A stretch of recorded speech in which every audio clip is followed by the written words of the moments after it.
We talk about bad data, we talk about, collecting data with data warehousing, and we talk about AI, but really what we're trying to get at, the answer is before you should even be thinking about AI, there's two other base layers that you need. The first layer is infrastructure. So infrastructure is technology that collects your data, stores it, lets you model it. It's basically, think of it as your roads and highways and on-ramps, off-ramps. It is the infrastructure that you need for doing anything with data. That's kind of the first tier. Once you have that infrastructure, it's not enough to just start putting AI agents onto that. You need what we call best practices or rules of the road, right? If you have a road and it's a one-way street, it's illegal to drive down the wrong way. So you need to define a set of rules and safeguards and bumpers on the sides of the roads to make sure that we don't make mistakes. And so those rules can be physically coded into the software so that it works with the infrastructure to keep you safe. And in other times, it's simply best practices, that rules that automation can follow. Then once you have those two pieces in place, then you can start thinking about AI. And the most powerful use of AI is not to,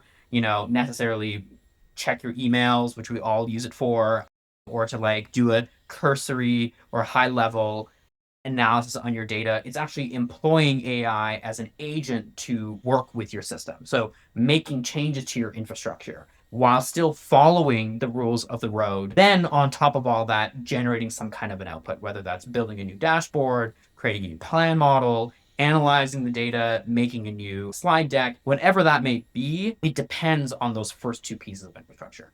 If you try to skip those first two layers and just deploy AI, you will get inconsistent results that are just wrong, or you'll get results that are not trustworthy. You'll see a very low adoption rate of AI because it doesn't have the infrastructure and the rules of the road. I think of it following that analogy, it's you wouldn't want to put a self-driving car in the middle of the jungle. It will really struggle. Right? You don't want to put a self-driving car on a highway where there are literally no rules. People are driving any which way that they want. You'll end up in accidents. You want to have good infrastructure that's well maintained, rules of the road that it can follow, that is predictable, and then AI can drive you to that meeting or to that dinner you want to get to.